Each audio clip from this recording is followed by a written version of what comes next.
First question over here on the front on fifth seat. There you go. James Boyd, The Athletic. Obi, can you explain what it's like to play with T.J. McConnell? He gets the steal there in the first quarter. You hit the three. You hit a couple more after that, but just that moment to kind of, get you all back on track.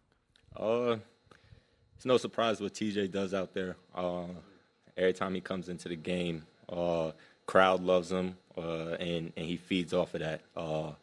He had a great start to the game, and it got us going, brought juice into the game, energy into the game, and it's been like that the whole game. So I feel like he was a big part of this win today. Rohan, fourth. Rohan Notker, NBC News. Obi, after Game 5, the first thing Coach Carlisle wanted to talk about was turnovers, and you guys reduced so significantly tonight. Is there anything you guys saw on film the last couple of days, or any adjustments you feel like you made in that area to reduce the number of turnovers tonight? Yeah, like you just said, we just watched film, and it tells us what we do. They don't put too many good clips up on the film, but like you said, we just watched film and knew we had to be better today. So back row on the left. Obi, Minor Castillo desde la cancha.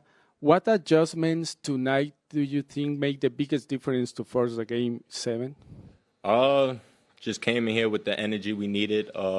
We had the amazing crowd, amazing fans, best fans in the world, who helped us throughout this whole game. And we just went out there and did what we had to do to get the win. Standing on the left. How you doing? Adeshina Koiki, a lot of sports talk. Congratulations. Yes, sir. Thank you. A few years ago, you had a chance to, in a way, play for a championship, at least get into the NCAA tournament with a special Dayton Flyers team, and that got taken away from you because of COVID. Are there similarities between that special team in 2020 and this team right now? And take me through your emotions as you're getting ready to play for a championship, knowing that just a few years ago you had a special team and never got that chance. Yeah, that 2020 Dayton year was definitely upsetting because we didn't get to the tournament. But we don't know what could have happened that whole tournament. I felt like we would have won if we played. But to have this opportunity playing at the highest stage, just finished Game 6 in the NBA Finals and going on to Game 7. There's not a lot of Game 7s that happen, so to have this opportunity to play in the Game 7 with this amazing team is a blessing, and I wouldn't want to do it with any other team. So, other than the 2020 Dayton Flyers, yes. A second row straight ahead. Valencia King, Real Talk Sports, thank you for your time. You mentioned not wanting to battle it out with any other team than that team or this one, of course. How would you describe the character of this team, and even outside of the game of basketball, how this group of guys helped you, even outside of the game? Oh, yeah, we're just super resilient, and we're hungry. We got a taste of what the Eastern Conference Finals was last year, but we knew we could get back to the Eastern Conference Finals and to the finals this year. And like I said, we're just hungry. We all work extremely hard every single day to allow the success that we have, and we're not done. We're going to keep working. Got one more game, last game of the year coming up, so we're going to look at the film, get better, and be prepared for Game 7. Right here on the left.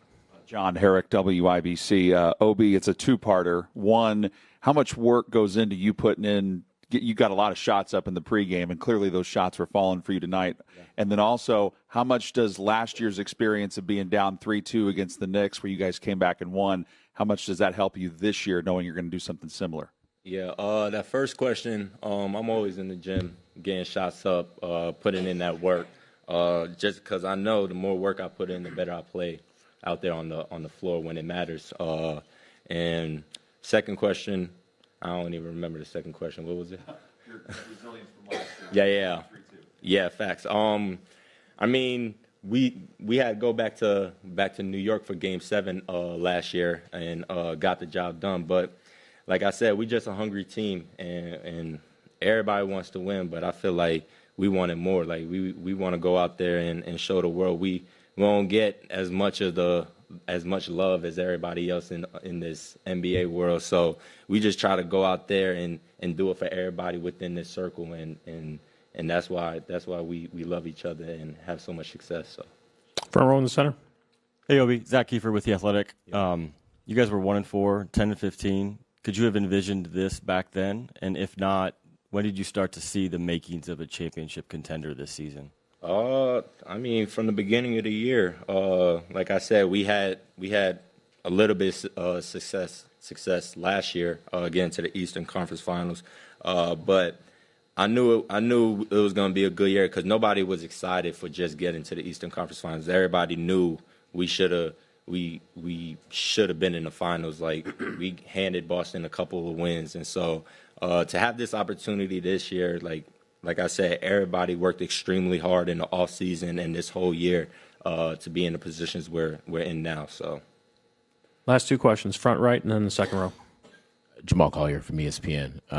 Tyrese is out there toughing it out, obviously, on the injury. Just kind of, how did he look out there to you, and just what did it mean to y'all to have him sort of playing through that? Shit, I mean, I felt like he did amazing today. Like he led us to a win, and he's a soldier.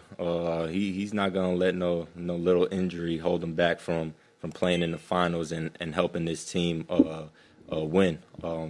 He's helped us get to this point, and he's gonna keep going until he can't. So, Sam, last question, second row.